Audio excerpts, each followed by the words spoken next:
الحمد لله نحمده ونستعينه ونستغفره ونؤمن به ونتوكل عليه ونعوذ بالله من شرور أنفسنا ومن سيئات أعمالنا من يهده الله فلا مضل له ومن يضلله فلا هادي له ونشهد أن لا إله إلا الله وحده لا شريك له ونشهد أن سيدنا ونبينا وشفيعنا وحبيبنا ورؤوفنا ورحيمنا وكريمنا ومولانا وملجانا محمدا عبده ورسوله صلى الله تعالى عليه وآله وصحبه أجمعين وبارك وسلم. أما بعد فأعوذ بالله من الشيطان الرجيم. بسم الله الرحمن الرحيم. ولا تقولوا لمن يقتل في سبيل الله أموات بل أحياء ولكن لا تشعرون. صدق اللہ مولانا العظیم. حاضرین محفل، السلام علیکم ورحمۃ اللہ وبرکاتہ. اللہ رب العزت جل جلالہ عم نوالہ کی ہم پر بے پناہ مہربانی ہے کہ اس نے ہمیں آقائے نامدار احمد مختار مدنی تاجدار دونوں جہاں کے سردار حضرت محمد مصطفیٰ رسول خدا صلی اللہ تعالی علیہ وآلہ وسلم کی بابرکت امت میں پیدا فرمائے. سامعین کرام، آج کی یہ رات جیسا کہ آپ سب جانتے ہیں، بتانے کی ضرورت نہیں ہے، ماہ محرم کی 10ویں رات ہے اور کل جو دن ہوگا وہ محرم کا 10واں دن ہوگا جسے یوم عاشورہ کہتے ہیں. تو یہ جو محفل ہماری سجی ہے، ہم اور آپ بڑے سکون و اطمینان کے ساتھ بیٹھے ہیں، اپنے سارے کاموں کو چھوڑ کر، اپنے آرام کو چھوڑ کر، اور دوسرا کوئی بھی ہمارا شوق ہو تو اسے چھوڑ کر بیٹھے ہیں. تو یہ ایک شوق میں بیٹھے، یعنی یہ شوق ہمیں ہزاروں شوقوں کو قربان کرنے پہ مجبور کر دیتا ہے. تو کیا شوق ہے؟ اگر شوق نہ ہوتا تو آپ یہاں نہیں بیٹھتے. کئی لوگ نمازوں سے فارغ ہو گئے، نکل پڑے، کسی کی مصروفیت اسے باہر لے گئی اور کسی کی بے رغبتی اسے باہر لے گئی. مصروفیت ایک وجہ ہے کہ آدمی جب مصروف ہوتا ہے، مصروف کا معنی ہی ہے پلٹا دیا جانے والا. صارف کا معنی پلٹنے والا، مصروف کا معنی جس کو پلٹا دیا گیا. اب جسے مصروفیت ہو گئی وہ تو پلٹ کر چلے گیا، وہ مجبور ہے. اور کسی کو شوق ہی نہیں، بھائی ایک آدھا گھنٹہ 40 منٹ بیٹھیں گے تو ہمیں کیا ملے گا. تو انہیں شوق بھی نہیں ہے اور اس جلسے کی ان کے پاس اہمیت بھی نہیں ہے. وہ لوگ بھی روانہ ہو گئے.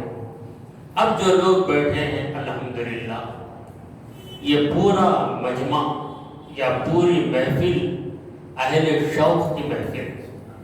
تو کس بات کا شوق ہے آپ کو؟ یہ شوق ہے کہ نواز رسول حضرت امام حسین رضی اللہ تعالی عنہ کی شہادت کے بارے میں چند باتیں سنیں.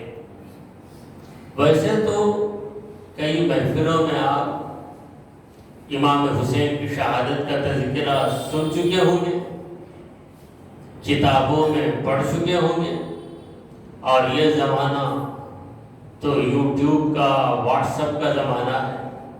کوئی تقریر کرے پاکستان میں تو یہاں بیٹھ کر اس مقرر کی تقریر لوگ اسے دیکھ کر حاصل کر لیتے ہیں، اور یہاں پر کوئی تقریر کرے، یہ تقریر دبئی تک پہنچ جاتی ہے، تو اتنی آسانیاں ہیں، وہ تقریریں بھی لوگ سنتے ہیں، اس کے باوجود یہاں بیٹھے ہیں۔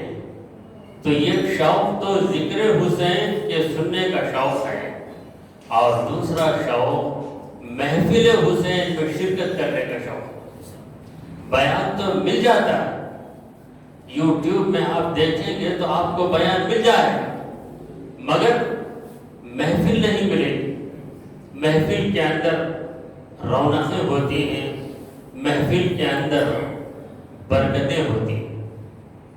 تو یہ آج کی رات، کل کا دن یوم عاشوراء بڑا یادگار دن ہے۔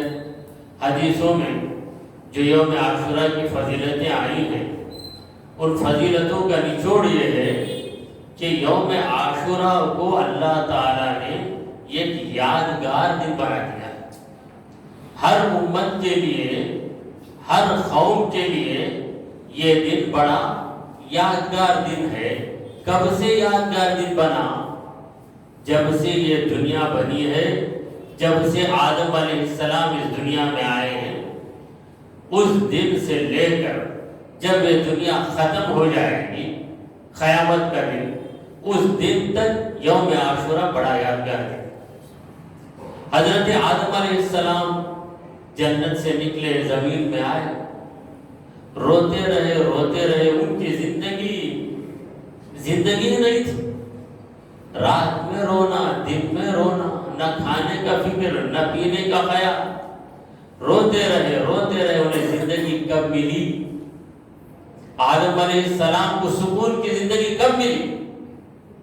آئے، جنت سے آنے کے بعد انہوں نے بس ایک کام کرنا شروع کیا، اللہ سے معافی مانگتے رہے، اے میرے پروردگار، میری خطاؤں کو معاف کر۔ ایک لمبی مدت گزر گئی، یہاں تک کہ اللہ نے کہا کہ اے میرے آدم، اب تو خوش ہو جا، میں تجھے معاف کر دیا۔ پورے واقعے کی تفصیل میں جانا نہیں چاہتا ہوں، کیونکہ مختصر سے وقت میں بہت سی باتیں بتانا۔ تو آدم علیہ السلام کی زندگی جس دن سے شروع ہوئی، وہ دن ان کی توبہ کی قبولیت کا دن تھا۔ اللہ نے کہا کہ اے آدم، میں نے تمہاری توبہ کو قبول کر لیا۔ تو اس دن سے ان کی زندگی واقعی زندگی بنی۔ کھانا ان کے حق میں کھانا رہا، پینا ان کے حق میں پینا رہا۔ تو وہ دن، جس دن آدم علیہ السلام کو توبہ کی قبولیت کی خوشخبری دی گئی، وہ کون سا دن تھا؟ یوم عاشوراء تھا۔ تو یوم عاشوراء سے انسان کی زندگی کی ابتدا ہوتی، پھر دور گزرتا گیا۔ نوح علیہ السلام کا دور آیا، نوح علیہ السلام کی زندگی بھی دوپہر ہو گئی، کافروں کی تعداد زیادہ، 950 برس تبلیغ دین کرتے رہے، چند افراد کے سوا کوئی ایمان نہیں لایا۔ تو ان کی زندگی بھی خوشی کی زندگی نہیں، یہاں تک کہ اللہ کا عذاب آیا، ایسا عذاب آیا کہ پوری بستی نیستی میں بدل، یہ ایک فرد بھی زندہ نہیں رہا، صرف نوح علیہ السلام جس کشتی میں بیٹھے تھے، نوح علیہ السلام اور ان کے چند ساتھی بچے۔ پھر کشتی میں زندگی ہو رہی، ایک لمبی مدت ہوئی، اللہ کا عذاب تھم گیا، پانی کا برسنا رک گیا، زمین کو حکم دیا گیا کہ اے زمین، پانی کو جذب کر لے۔ آسمان سے کہہ دیا گیا کہ اے آسمان تھم جا، تو بارش بھی رک گئی، پانی زمین کے اندر جذب ہونے لگا، اور یہ کشتی پہاڑ پہ جا لگی۔ نوح علیہ السلام کو حکم ہوا کہ اے نوح، اہبط، اتر جاؤ، بسلام، سلامتی کے ساتھ اتر جاؤ۔ تو نوح علیہ السلام اترے۔ اب نوح علیہ السلام کے ساتھ جتنے لوگ تھے سب کے سب مومن تھے، سارے کفار ختم ہو گئے، نوح علیہ السلام کو اذیت دینے والے سب مر گئے۔ اب نوح علیہ السلام کی زندگی سکون والی زندگی کی ابتدا ہوئی، اور وہ کون سا دن تھا؟ وہی یوم عاشورہ، محرم کا 10واں دن۔ پھر ابراہیم علیہ السلام کا دور آیا۔ حضرت ابراہیم علیہ السلام کا دشمن بن گیا نمرود، اور نمرود ابراہیم علیہ السلام کو اذیتیں دینے لگا، یہاں تک کہ انہیں جلا کر راکھ بنا کر لوگوں کے سامنے انہیں عبرتناک سزا دینے کا ارادہ کر لیا۔ جب ابراہیم علیہ السلام کو نمرود کی آتش، نمرود کی دہکتی ہوئی آگ میں ڈالا گیا، تو ابراہیم علیہ السلام پر یہ آگ کیا بن گئی؟ گلستان بن گئی۔ اب کفر کا زور ٹوٹ گیا، نمرود کی ناک خاک میں مل گئی۔ روایت میں ہے کہ نمرود کی بیٹی نے اس کرشمے کو دیکھ کر کلمہ پڑھ لیا۔ اب ابراہیم علیہ السلام کو فتح مبین حاصل ہوئی، اور کافروں کا زور اس دن ٹوٹ گیا۔ تو وہ مبارک دن بھی عاشورے کا دن رہا۔ یعنی ہر پیغمبر کی ہسٹری میں، ہر پیغمبر کی تاریخ میں یہ تاریخ بڑی یادگار تاریخ ہے۔ پہلے انسان کی تاریخ میں بھی یہ یادگار تاریخ ہے، یعنی آدم علیہ السلام کے دور میں، پہلے رسول کے دور میں بھی یہ تاریخ یادگار تاریخ ہے، یعنی حضرت نوح علیہ السلام اور ابراہیم علیہ السلام تو ابو الانبیاء۔ ابراہیم علیہ السلام کے بعد جتنے انبیاء آئے انہی کے نسل سے آئے، تو ان کی زندگی میں بھی یہ بڑا یادگار دن رہا۔ اور پھر موسیٰ علیہ السلام کا دور آیا، وہ فرعون جو بنی اسرائیل کو ایسی اذیت دیتا کہ خاندان بنی اسرائیل میں لڑکا پیدا ہوا تو اس کی گردن کاٹ دی، معصوم بچہ، دودھ پیتا بچہ، بڑے سے بڑا ظالم بھی اس بچے پہ ترس کھائے گا، مگر فرعون کے سپاہی اس گھر میں پہنچتے، بھیڑیوں کی طرح پہنچتے، اور اس بچے کو جان سے مار کر ان کی جان میں جان آتی تھی۔ تو یہ ظلم کا دور کب ختم ہو؟ آپ نے واقعہ سنا ہوگا کہ موسیٰ علیہ السلام اپنے قوم کو لے کر نکلے، دریا کے کنارے پہنچے، دریا پھٹ گیا، راستہ نکل گیا، فرعون پیچھے سے موسیٰ علیہ السلام کو گرفتار کرنے کے لیے آیا، وہ بھی چل پڑا۔ موسیٰ علیہ السلام اور بنی اسرائیل دریا کے اس کنارے نکلے، اور بیچوں بیچ دریا میں فرعون ڈوب کر اپنی جان دے دیتا ہے۔ فرعون کی موت، بنی اسرائیل کی کامیابی۔ تو موسیٰ علیہ السلام کی زندگی میں بھی یہ دن بڑا یادگار دن ہے۔ تو کئی پیغمبروں کا اس دن سے بڑا تعلق ہے۔ یونس علیہ السلام مچھلی کے پیٹ میں رہے، کئی اندھیروں میں رہے، اللہ تبارک و تعالی نے مچھلی کو حکم دیا کہ اے مچھلی میری یونس کو اگل دے۔ تو یونس علیہ السلام جو دنیا کی آب و ہوا سے جدا ہو چکے تھے، مچھلی کے پیٹ میں ان کی زندگی بسر ہو رہی تھی، باہر آئے، دنیا کی رنگینیوں کو دیکھا، زمین کو دیکھا، آسمان کو دیکھا، انہیں ایک نئی زندگی ملی۔ وہ دن بھی یوم عاشورہ، محرم کا 10واں دن تھا۔ تو یہ پیغمبروں کے واقعات بتاتے جائیں گے تو کافی وقت نکل جائے گا۔ تو جتنے واقعات ذہن میں آئے وہ آپ کے سامنے رکھتے ہیں، یہاں تک کہ حضرت محمد مصطفیٰ صلی اللہ علیہ وسلم کا دور آیا، صحابہ کا دور تھا، دین اپنی اصلیت پر تھا، خلفائے راشدین کا دور تھا، دین اپنی اصلیت پر تھا، یہاں تک کہ حضرت امیر معاویہ رضی اللہ تعالیٰ عنہ کا انتقال ہو گیا۔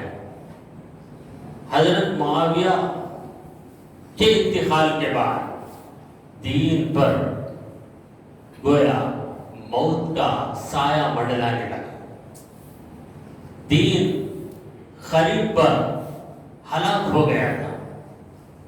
یزید اپنی طاقت، اپنی ثروت، اپنے ہتھیار، اپنی فوج کے ذریعے خلیفہ بن گیا۔ اب اس نے چاہا کہ سارے مسلمان بغیر یہ آواز نکالے اس کے ہاتھ پر بیعت کر لے اور اسے امیر المومنین کا درجہ دے دے۔ اگر یزید کو امیر المومنین کا درجہ دے دیا جاتا تو یزید کے بارے میں روایتیں ہیں کہ اس کے اندر دین کی پابندی نہیں، اور پھر یزید کے بعد جو بنو امیہ کے خلفاء آئے، ان لوگوں نے بھی بڑے مظالم اٹھائے۔ خلفاء بنو امیہ میں یہ کہ خلیفہ ہیں حضرت عمر بن عبدالعزیز رحمت اللہ علیہ، جو دین پر قائم رہے، اور دیگر خلفاء میں چند ایسے ہیں جو دین پر قائم بھی رہتے مگر جہاں اپنا فائدہ نظر آتا دین سے ہٹ جاتے تھے۔ تو یہ یزید، اس نے نہ صحابہ کا لحاظ کیا، نہ بڑے بڑے تابعین کا لحاظ کیا، خود کو خلیفہ اپنے زور کے ساتھ منوانا شروع کر دی۔ اب دین کی زندگی گویا مٹنے والی تھی، ہر قوم کی زندگی مٹنے والی تھی۔ یوم عاشورہ آیا تو اللہ تعالیٰ نے اپنے پیغمبر کے کرشمے کے ذریعے اس قوم کو بچا لیا۔ اب دین کو بچانے کا جب مرحلہ آیا تو نواسۂ رسول امام حسین رضی اللہ تعالیٰ عنہ کی قربانی لازمی تھی۔ اگر امام حسین رضی اللہ تعالیٰ عنہ کی شہادت نہ ہوتی تو تاریخ اسلام میں وہ انقلاب ہرگز نہیں آتا جو آپ کی شہادت کی وجہ سے آیا تھا۔ لوگ سمجھتے ہیں کہ امام حسین رضی اللہ تعالیٰ عنہ نے بڑی نادانی کی، انہوں نے یزید کے ساتھ کیوں جنگ کی؟ اگر سمجھوتا کر لیتے، ہاتھ میں ہاتھ ملا لیتے، اگر کچھ دیر کے لیے یزید کی خلافت کو تسلیم کر لیتے تو ان کی جان بچ جاتی، واقعی ان کی جان بچ جاتی، مگر دین کی جان نہیں بچتی تھی۔ تو دین کی جان کو بچانا تھا۔ اب یہ دین کی جان کیا ہے؟ دیکھیں، لفظ دین اس کا معنی ہے انصاف۔ قرآن مجید میں لفظ دین انصاف کے معنی میں آیا ہے۔ مالک یوم الدین، دین کے دن کا مالک، یعنی انصاف کے دن کا مالک۔ اور کہاوت مشہور ہے عربی میں، کما تدین و تدان، جیسا تو انصاف کرے گا ویسا ہی انصاف تیرے ساتھ کیا جائے گا۔ تو دین، اس کی جان انصاف، دین پہلا انصاف یہ بتاتا ہے۔ کلمہ طیبہ ہمیں انصاف کی دعوت دیتا ہے۔ کلمہ طیبہ کہتا ہے کہ لا الہ الا اللہ، اللہ کے سوا کوئی معبود نہیں۔ انصاف یہ ہے کہ تم تمہارے خالق کی عبادت کرو، انصاف یہ ہے کہ تم تمہارے رازق کی عبادت کرو، انصاف یہ ہے کہ تم تمہارے مالک کی عبادت کرو۔ اپنے خالق کی عبادت کو چھوڑ کر کسی مخلوق کی عبادت کرو گے تو یہ بہت بڑی بے انصافی، کیونکہ عبادت خالق کا حق ہے، رازق کا حق ہے۔ اس کا حق اگر تم دوسرے کے لیے سمجھتے ہو اور اس کے حق میں جس میں کسی کی شرکت نہیں ہو سکتی دوسرے کو تم شریک کر رہے ہو تو یہ ناانصافی۔ تو دین توحید کی دعوت دے رہا ہے، اللہ کی عبادت کی دعوت دے رہا ہے، تو اس کے اندر انصاف یعنی اسلام یہ کہتا ہے کہ اے انسان، تو انصاف سے زندگی گزار. تجھے کس نے پیدا کیا؟ کیا کسی پتھر نے تجھے پیدا کیا؟ کیا کسی درخت نے تجھے پیدا کیا؟ کیا سورج نے تجھے پیدا کیا؟ کیا چاند نے تجھے پیدا کیا؟ یا کسی انسان نے تجھے پیدا کیا؟ نہ انسان تیرا خالق، نہ چاند تیرا خالق، نہ سورج تیرا خالق. اب عبادت خالق کا حق ہے، تو غیر خالق کے لیے انجام دے رہا ہے، تو نا انصافی کر رہا. تو انصاف یہی دین کی جان ہے. جب انصاف نکل جائے تو گویا دین مردہ ہو جاتا ہے. تو خلافت کے متعلق انصاف یہ ہے کہ جو خلافت کا حقدار ہے اسی کو خلافت دی جائے. حضرت ابوبکر صدیق رضی اللہ تعالیٰ خلافت کے حقدار تھے تو انہیں خلافت دی گئی. حضرت فاروق اعظم خلافت کے حقدار تھے تو انہیں خلافت دی گئی. حضرت عثمان غنی رضی اللہ تعالیٰ عنہ خلافت کے حقدار تھے، انہیں خلافت دی گئی. پھر حضرت علی مرتضی شیر خدا خلافت کے حقدار تھے تو انہیں خلافت دی گئی.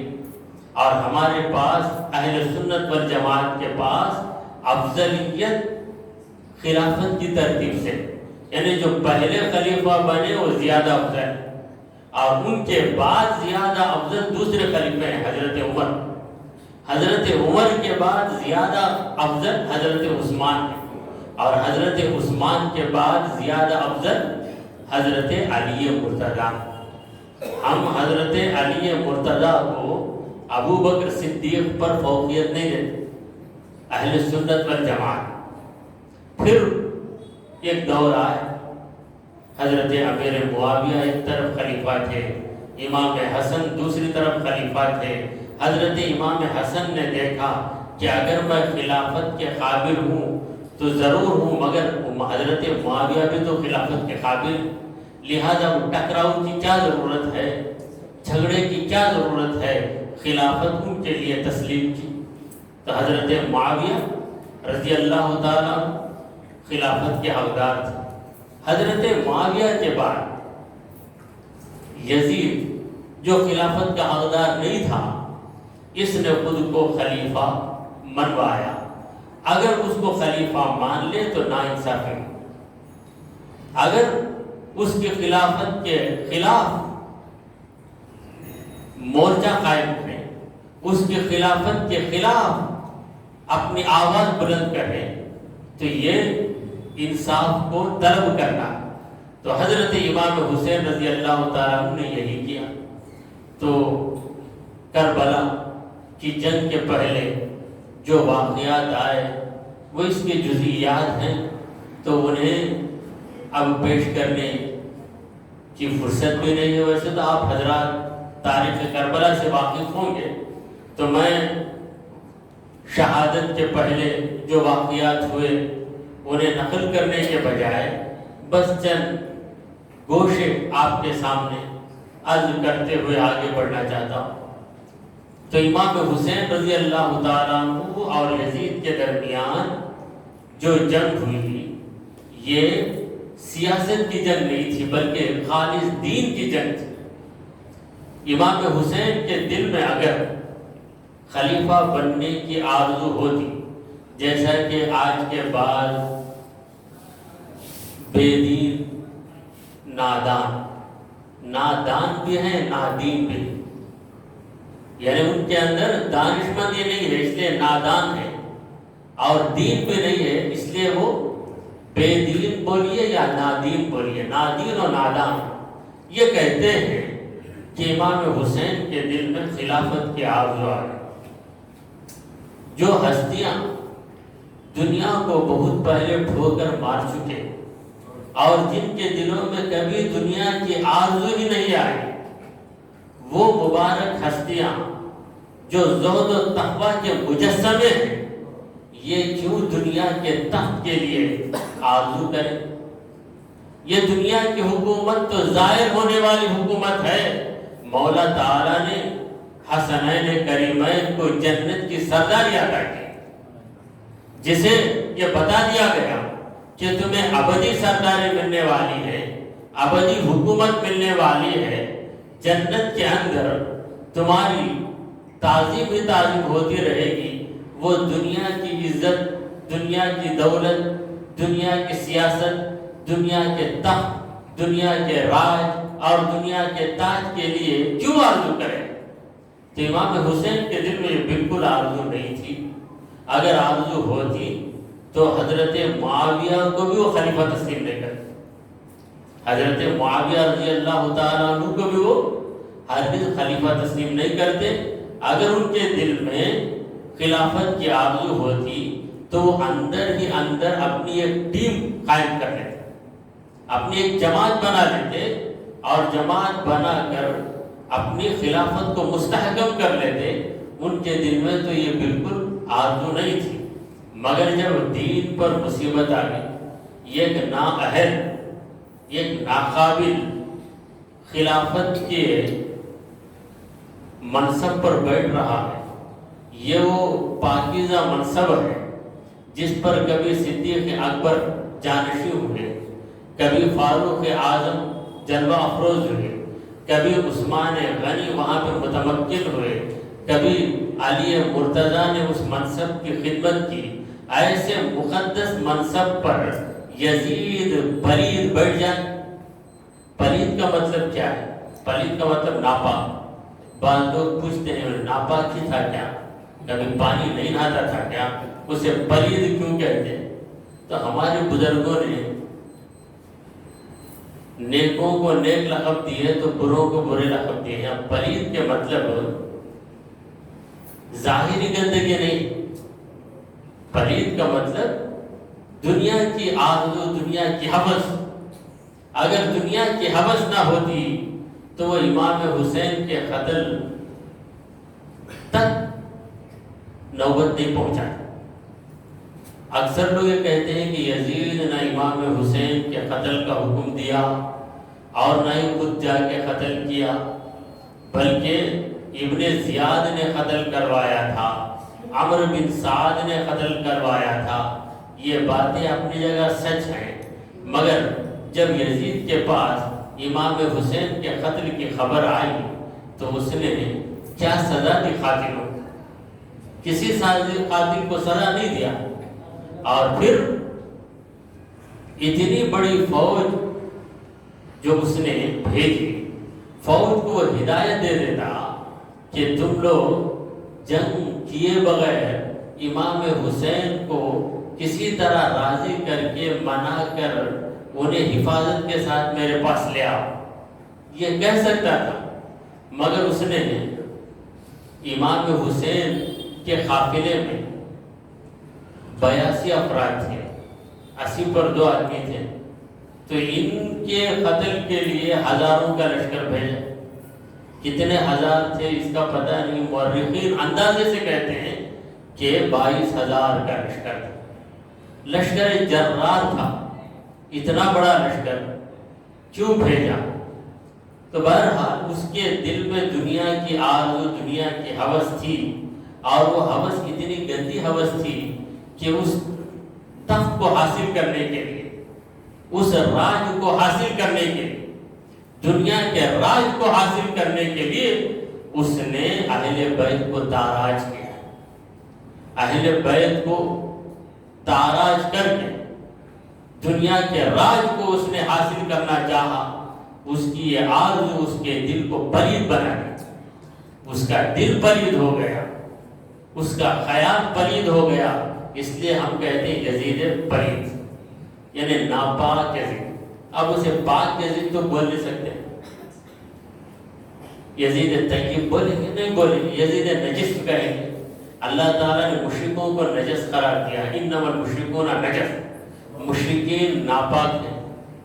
اگر مشرک بہترین گنگا جمنا کے پانی میں نہا کر آ جائے اور بہترین صابن رگڑ کر اپنے بدن کو صاف کر لے تو کیا وہ پاک ہو جائے گا؟ قرآن کہتا ہے کہ انما المشرکون نجس، اس کا مطلب اس کے دل میں شرک کا عقیدہ ہے، اس لیے وہ گندا۔ اب یزید کے دل میں دنیا کی آرزو ہے، اس لیے یزید گندا۔ تو امام حسین رضی اللہ تعالیٰ عنہ کو بار بار اس بات پہ مجبور کیا گیا کہ آپ بس اتنا کہہ دیجئے کہ میں یزید کو خلیفہ تسلیم کر لیتا ہوں، بغیر کسی شرط کے، انکنڈیشنل، غیر مشروط طور پر یزید کو آپ خلیفہ تسلیم کر لیں۔ اور امام حسین رضی اللہ تعالیٰ عنہ نے انکار کر دیا کہ میں نہیں کروں، کیونکہ کسی کو خلیفہ منتخب کرنا یہ ارباب حل و عقد کا حق ہے، یعنی جو اہل علم ہیں، اہل دانش ہیں، وہ لوگ بیٹھیں کہ مشورہ کریں۔ کبھی امام حسین نے یہ دعویٰ نہیں کیا کہ میں خلافت کا حقدار ہوں، مجھے خلیفہ تسلیم کر لو، کبھی آپ نے یہ دعویٰ نہیں کیا، بلکہ آپ کا دعویٰ یہی تھا کہ یزید کو میں خلیفہ تسلیم نہیں کروں گا کیونکہ وہ اس قابل نہیں۔ کئی قابل ہستیاں، تو اسی پر نوبت یہاں تک پہنچ گئی کہ جنگ ہو گئی، اور اس جنگ میں امام حسین رضی اللہ تعالیٰ عنہ نے شہادت پائی۔ تو یہ عاشورے کا دن، عاشورے کا دن ایسا دن جس میں یہ کہ قوم کو نجات ملی ہے، تو یہاں پر امت کو یزید کے شکنجے سے نجات ملی۔ آپ یہ پوچھ سکتے ہیں کہ یزید تو میدان جنگ میں جیت گیا، امام حسین شہید ہو گئے، تب یزید کی موت کہاں ہوئی، یزید کی ناکامی کہاں ہوئی؟ شاید بہترین انداز میں اس کا جواب دیتا ہے، قتل حسین اصل میں مرگ یزید ہے، قتل حسین اصل میں مرگ یزید ہے، اسلام زندہ ہوتا ہے ہر کربلا کے بعد۔ یہ کربلا کی جنگ یہ انقلابی جنگ تھی۔ وہ مسلمان جو یزید کے خوف سے، یزید کی ہیبت سے اپنی زبانوں پہ تالے لگائے ہوئے تھے، جب یہ خبر اسلامی آبادیوں میں پھیلائی گئی کہ نواسہ رسول کو شہید کر دیا گیا، تو وہ اسلامی جذبات جو اب تک دبے ہوئے تھے وہ ابھر پڑے۔ وہ محبت رسول جو اب تک سو رہی تھی وہ بیدار ہو گئی، اور ہر جگہ سے یزید کے خلاف بغاوت قائم ہو، ہر جگہ یزید پر لعنتیں بھیجنا شروع کر دیا لوگوں نے، اور یزید بے چین ہو گئے۔ میں نے یہ حسین کو قتل کر کے اتنی بڑی مصیبت کو میں نے دعوت دی، تو ہر جگہ یزید کے خلاف کارروائیاں ہونے لگی۔ امام حسین رضی اللہ تعالیٰ عنہ کی شہادت کے بعد تقریباً 2.5 برس یزید زندہ رہا، مگر 2.5 برس کی زندگی اس کی اتنی پریشانی کی زندگی گزری، اتنی پریشانی کی زندگی گزری کہ ان پریشانیوں کا ذکر نہیں کیا جا سکتا۔ پہلی پریشانی جو جسمانی بیماری میں مبتلا ہو گیا، دوسری پریشانی سیاسی پریشانی میں مبتلا ہو گیا، یعنی ہر جگہ بغاوت ہے تو کہاں کنٹرول کرے گا، کہاں قابو میں لائے؟ تو پھر وہ مسلمان جن کی ہمتیں مر چکی تھیں، امام حسین کی شہادت نے ان کے اندر ہمتوں کو بیدار کر، یک رسول کا نواسہ 22,000 کے لشکر میں اکیلا جا کر لڑ کر اپنی ہمت کے جواہر دکھا کر شہادت پا سکتا ہے، تو ہم ان کے غلام اتنی کثیر تعداد میں رہ کر کیا اکٹھا ہو کر یزید کے خلاف کارروائی نہیں کر سکتے؟ یہ جذبہ ان کے دلوں میں آیا، تو ہر جگہ سے یزید کے خلاف بغاوت ہوئی، یہاں تک کہ 2.5 سال کے عرصے میں یزید کی موت ہوئی۔ اب یزید یہ چاہتا تھا کہ میں خلیفہ رہوں، میرے بعد میرا بیٹا خلیفہ رہے، میرے بیٹے کے بعد میرا پوتا خلیفہ رہے، یہ آرزو تھی اس کے دل میں، مگر وہ آرزو بھی پوری نہیں۔ یزید کے بعد اس کے 2 بیٹے تھے، ایک کا نام معاویہ، دوسرے کا نام خالد۔ تو یزید نے اپنے بیٹے کا نام معاویہ رکھا تھا، تو معاویہ بیٹا تو یزید کا تھا، مگر اس کے اندر دینی جذبہ تھا، اس کے دل میں امام حسین کی محبت تھی، تو اسے تخت پر لوگوں نے بٹھایا کہ جب دیکھو تمہارے ابا کا انتقال ہو گیا ہے، یزید کا انتقال ہو گیا ہے، اب ان کے تم جانشین ہو۔ جب بٹھایا گیا تو معاویہ فوراً کھڑا ہو گیا، یزید کا بیٹا کھڑا ہو گیا اور کہا کہ جو تخت اہل بیت کے خون کی وجہ سے حاصل کیا گیا، ایسے ناپاک اور گندے تخت کی مجھے کوئی ضرورت نہیں، یہ کہہ کر وہاں سے نکل گئے۔ پھر اس کے بعد اس کے دوسرے بیٹے کو لوگوں نے بنانا چاہا، اس کی حالت یہ تھی کہ وہ بس ایک دیوانے کی طرح تھا، اس کا کام تھا زمین میں لکیریں ڈالنا اور ایک ہی طرف دیکھتے بیٹھ جانا، یعنی اس کا عقلی توازن صحیح نہیں تھا۔ اب اسے بٹھائیں گے تو وہ کرے گا کیا؟ تو اس موقع کو مروان نے غنیمت جانا، مروان بن حکم، اس نے غنیمت جانا اور اس کو خلیفہ بنا دیا۔ تو مروان یزید کا بیٹا بھی نہیں، یزید کا بھتیجا بھی نہیں، یزید کا کچھ رشتہ دار نہیں لگتا ہے، البتہ وہ بھی خاندان بنو امیہ کا ایک فرد تھا، اس کو خلیفہ بنایا گیا۔ مروان کے بعد مروان کا بیٹا خلیفہ بنا۔ تو بہرحال امام حسین رضی اللہ تعالیٰ عنہ کی شہادت یہ اسلام کی حفاظت کے لیے، دین کی حفاظت کے لیے تھی، اسی لیے امام حسین رضی اللہ تعالیٰ عنہ کو ہم شہید کہتے ہیں۔ شہید کون ہوتا ہے؟ جو اللہ کی خاطر اپنی جان دیتا ہے، جو دنیا کی خاطر اپنی جان دے وہ ہرگز شہید نہیں۔ حدیث پاک میں ہے کہ قیامت کے دن پروردگار عالم ایک شہید کو بلائے اور اس سے کہے گا کہ تو نے میرے لیے کیا کیا؟ تو شہید عرض کرے گا کہ اے پروردگار، تیرے لیے میں اپنی جان قربان کیا۔ پروردگار کہے گا کہ کذبت، تو جھوٹ بول رہا ہے، انما قاتلت لیقال انک شجاع، تو اسی لیے جنگ کیا کہ لوگ تیرے بارے میں کہیں کہ تو بڑا بہادر انسان ہے، بہت بڑا بہادر انسان ہے۔ وقد قیل ذلک، وہ بات تو کہہ دی گئی، تیری ناموری کے چرچے ہو گئے۔ اگر تو میرے لیے جنگ کرتا، میرے لیے اپنی جان دیتا تو ضرور میں تجھے انعام دیتا، مگر چونکہ تو نے ناموری کے لیے کام کیا ہے، اس لیے تجھے میرے پاس سے کوئی جزا نہیں ملے گی، بالآخر اسے جہنم میں ڈال دیا جائے۔ تو ناموری کے لیے، دنیا حاصل کرنے کے لیے جو لوگ جنگ کرتے ہیں وہ جنگ کر کے شہادت کا درجہ حاصل نہیں کرتے۔ اور امام حسین رضی اللہ تعالیٰ عنہ کی شہادت ایسی شہادت تھی کہ صحابہ کرام کی محفلوں میں اس شہادت کا چرچا ہوا کرتا۔ ابھی امام حسین کی شہادت نہیں ہوئی، یزید پلید کیا خلیفہ بنے گا، اور یزید کے ابا امیر معاویہ بھی خلیفہ نہیں بنے تھے۔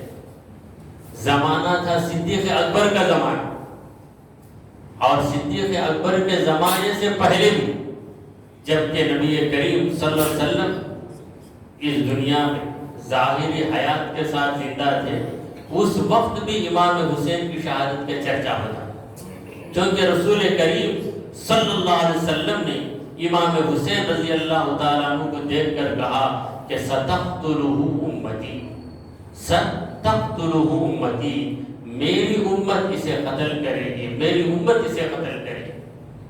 تو امام حسین رضی اللہ تعالیٰ عنہ کی شہادت کی خبر صحابہ کرام کے پاس ایک مشہور و معروف خبر تھی، جس چیز کی پیشین گوئی نبی کریم صلی اللہ علیہ وسلم دے دے وہ چیز ہو کر ہی رہے گی۔ اگر امام حسین کی شہادت نہ ہوتی تو ان حدیثوں کا کیا مطلب ہوتا جن حدیثوں میں امام حسین کی شہادت کی خبر نبی کریم صلی اللہ علیہ وسلم نے دی؟ جیسا کہ شاعر کہتا ہے قول محمد قول خدا، فرمان نہ بدلا جائے گا، بدلے گا زمانہ لاکھ مگر قرآن نہ بدلا جائے گا. یعنی قرآن نہیں بدل سکتا, نبی کا فرمان بھی نہیں بدل سکتا, کیونکہ قرآن وہی ہے تو نبی کا فرمان بھی وہی ہے. قرآن وہی جلی ہے تو نبی کا فرمان وہی خفی. تو حاضرین محترم, امام حسین کی شہادت یہ ایسا امر ہے جس کا انکار نہیں کیا جا سکتا.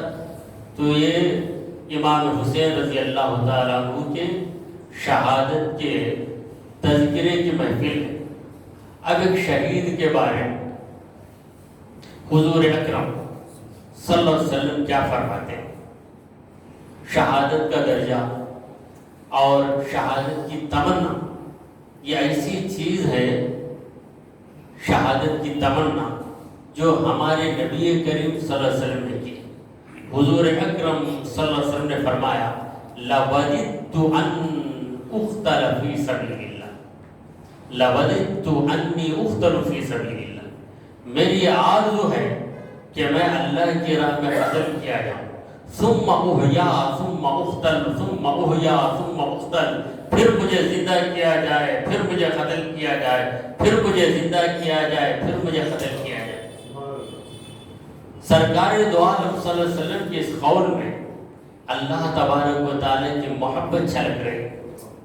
حضور اکرم صلی اللہ علیہ وسلم اللہ کے ایسے محب ہیں, اللہ کو اس طرح چاہنے والے ہیں کہ بار بار اپنے محبوب کے لیے اپنی جان قربان کر کے دوبارہ جان قربان کرنے کے آرزومند, کاش مجھے میرے مولا کے لیے, میرے رب کے لیے قتل کر دیا جائے, پھر اس کے بعد میرا کام ختم نہ ہو, پھر مجھے دوبارہ زندگی دی جائے, پھر مجھے قتل کیا جائے, پھر مجھے دوبارہ زندگی دی جائے, پھر مجھے قتل کیا جائے.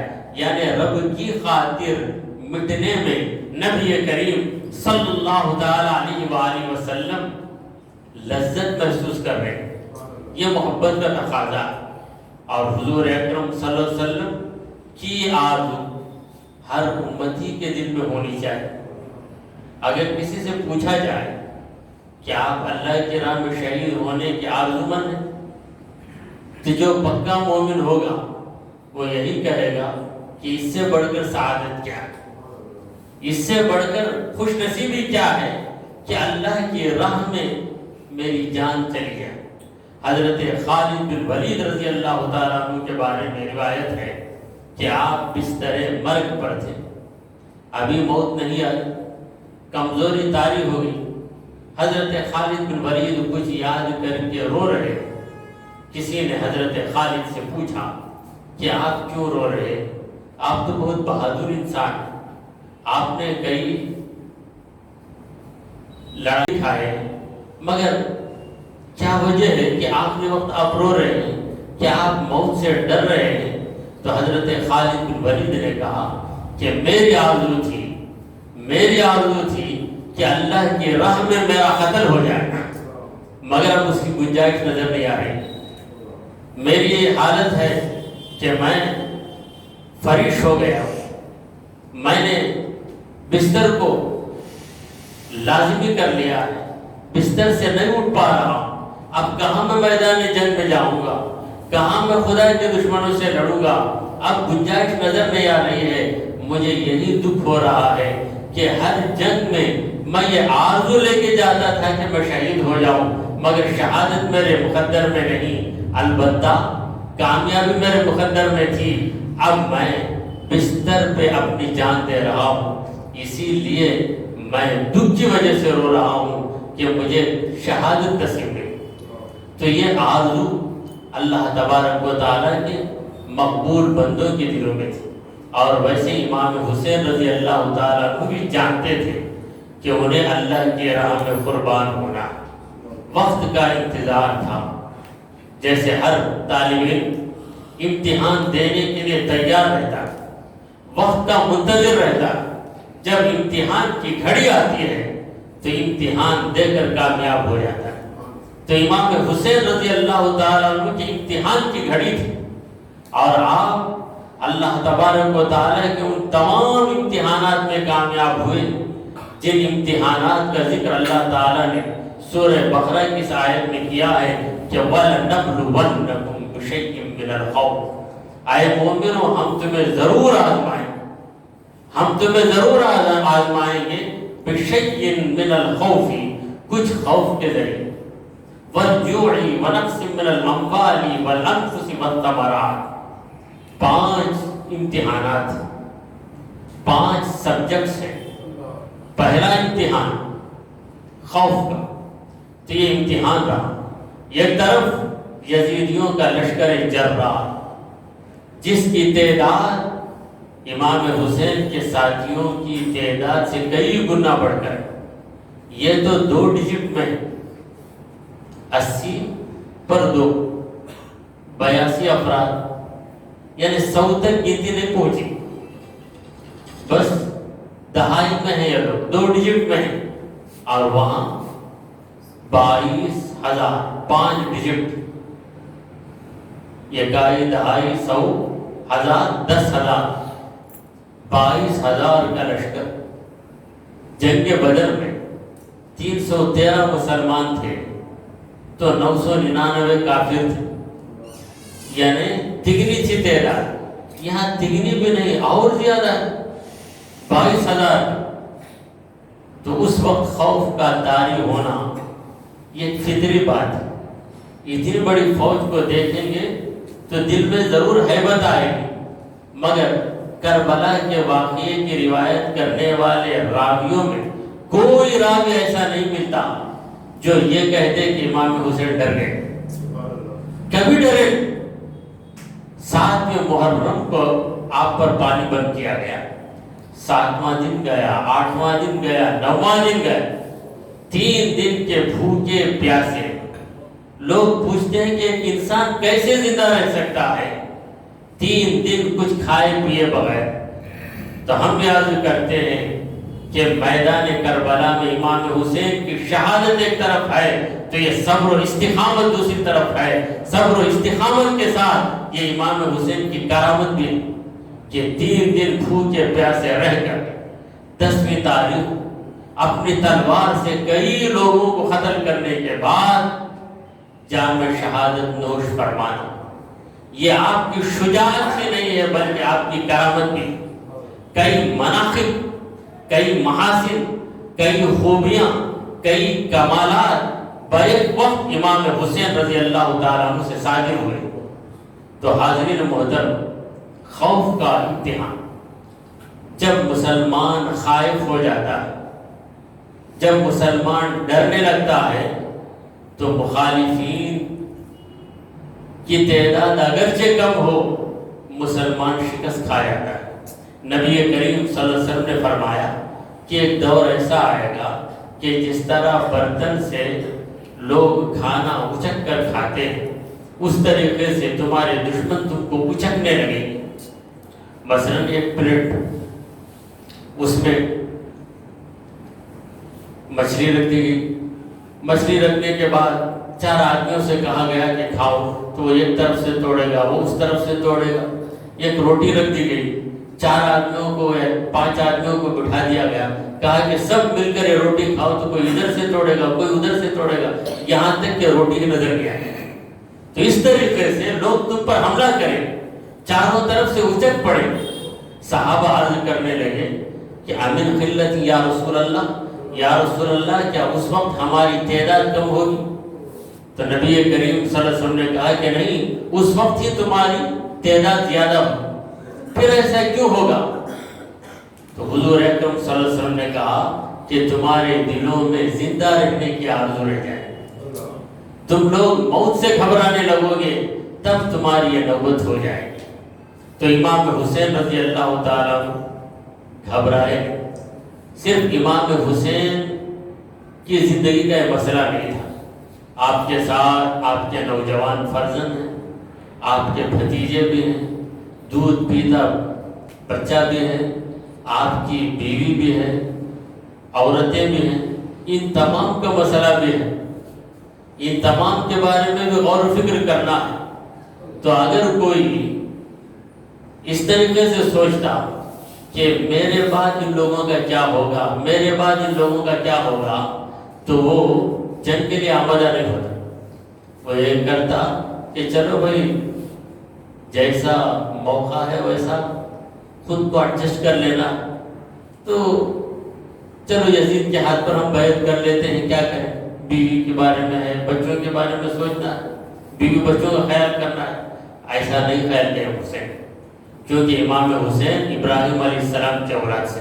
ابراہیم علیہ السلام نے یہ نہیں سوچا کہ مکے کے چھٹیل میدان میں جہاں پانی کا ایک قطرہ نہیں ہے میں اپنی بیوی کو اور میرے شیر خان بچے کو کیسے چھوڑوں. یہ بالکل نہیں سوچا. گئے اپنی بیوی اور اپنے بیٹے کو چھوڑ کر چلے آئے. کیوں ایسا کیا؟ میرے رب نے حکم دیا، میں نے چھوڑ دیا، اب رب ان کا محافظ ہے. تو امام حسین بھی اسی نظریے کے قائل تھے. میرے نانا جان میری شہادت کی خبر دے چکے ہیں اور میرا رب مجھے اپنی بارگاہ میں بلا رہا ہے. میں اگر شہید ہو جاؤں گا تو میرا رب ہے جو میری بیوی کی، میرے بچوں کی حفاظت کرے. رب پر بھروسہ کرتے ہوئے حضرت امام حسین رضی اللہ تعالیٰ جنگ کے لیے آمادہ ہو جاتے. تو 3 دن کے پیاسے 10واں دن آئے. ویسے محرم کا مہینہ یہ حرمت والے مہینوں میں سے ایک مہینہ. حرمت والے مہینے میں جنگ کرنا بہت بڑا جرم ہے. یسألونک عن الشہر الحرام قتال فیہ قل قتال فیہ کبیر. اے نبی لوگ آپ سے پوچھتے ہیں کہ محرم کے مہینے میں یا کسی بھی حرمت والے مہینے میں جنگ کرنے کا حکم کیا ہے؟ قل اے نبی آپ جواب دیجئے قتال فیہ کبیر. حرمت والے مہینے میں جنگ کرنا جرم عظیم ہے، بہت بڑا جرم ہے.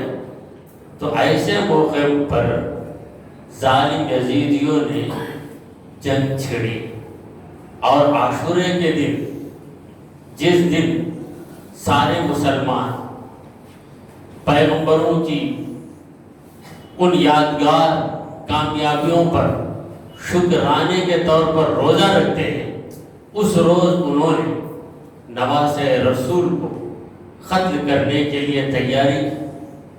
تو یہ لوگ دنیا میں امام حسین کو قتل کرنے پر آمادہ ہوئے، آخر قتل بھی کر ڈالا. قیامت کے دن یہ لوگ امام حسین کے نانا کی بارگاہ میں جا کر کس صورت سے شفاعت طلب کریں. اگر شفاعت کا تصور ہوتا تو وہ امام حسین کے قتل کے لیے تیار نہیں ہوتا. جیسا کہ یزیدی لشکر میں ایک شخص تھا حر بن ریاحی.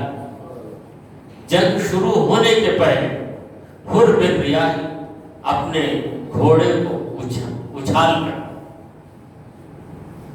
امام حسین کے پاس آ گیا اور عرض کرنے لگا کہ اے نواسہ رسول، میں یزیدی لشکر میں تھا، میں اس خیال میں مگن تھا کہ بات چیت سے معاملہ ختم ہو جائے گا، مگر اب مجھے یقین ہو گیا کہ جنگ ہونے ہی والی، جنگ ہوگی. میں یزیدی لشکر میں رہوں، آپ کے اور آپ کے اہل بیت کے خون سے میں اپنی تلوار کو ناپاک کرنا نہیں چاہتا، بلکہ مجھے معاف کر کے اجازت دیجیے کہ آپ کی جانب سے جاؤں اور میری تلوار سے یزیدی جہنمیوں کو کاٹ کاٹ کے رکھوں. تو امام حسین رضی اللہ تعالیٰ عنہ نے حر بن ریاحی کو معاف بھی کیا اور اجازت بھی دے. تو شفاعت کا تصور اگر ہوتا تو کبھی یہ غلط کام نہیں کرتا. جیسا کہ شاعر کہتا ہے اترجو امت قتلت حسینا شفاعت جدہ یوم الحساب. جن لوگوں نے امام حسین کو قتل کر دیا وہ لوگ کیا ان کے نانا جان کی شفاعت کی امید رکھتے ہیں قیامت کے دن؟ تو ہر مسلمان سرکار دو عالم صلی اللہ علیہ وسلم کی شفاعت کا طلبگار ہے، اور یہ یزید اسی امام حسین کو قتل کرنے کے لیے تیار.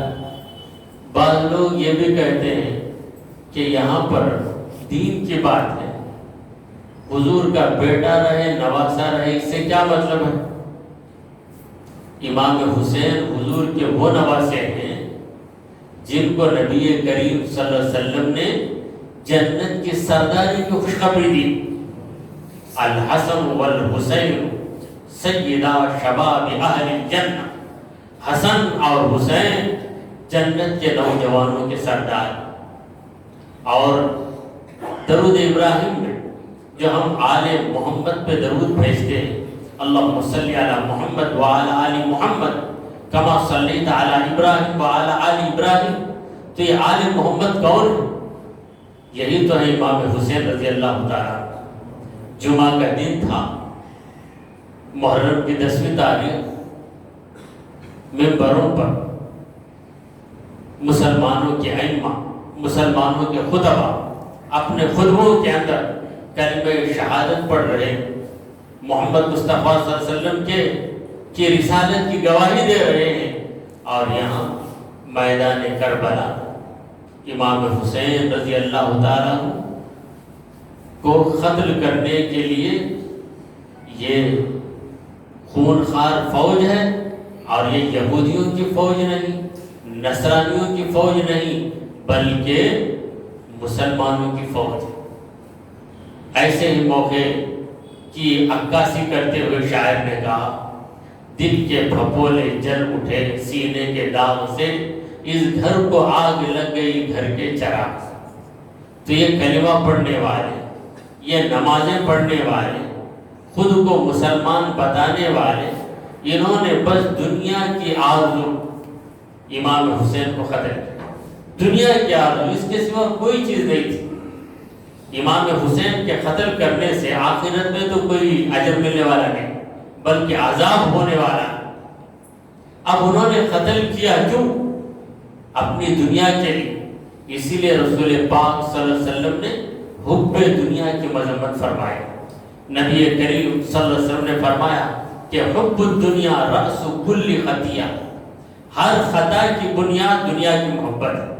تو میدان کربلا میں قتل حسین کی جو غلطی یزیدیوں سے سرزد ہوئی، اس غلطی کی بنیاد بھی حب دنیا، دنیا کی محبت ہے۔ تو اسی لیے صوفیاء کرام حب دنیا کے ازالے پر بڑا زور دیتے، جبکہ علماء کرام واعظین مسائل پہ زور دیتے کہ انسان کی طہارت، اس کا باوضو ہونا نماز کے لیے شرط ہے، باقی یہ ضروری چیز ہے، اور دوسری طرف اس کا دل دنیا کی محبت سے پاک رہے، یہ بھی ضروری چیز ہے۔ مگر اس پر زور دینے والے صوفیاء ہیں، اور اس پر زور دینے والے علماء ہیں۔ علماء کا زور دینا بھی ضروری ہے، اور صوفیاء کا زور دینا یہ بھی ضروری ہے۔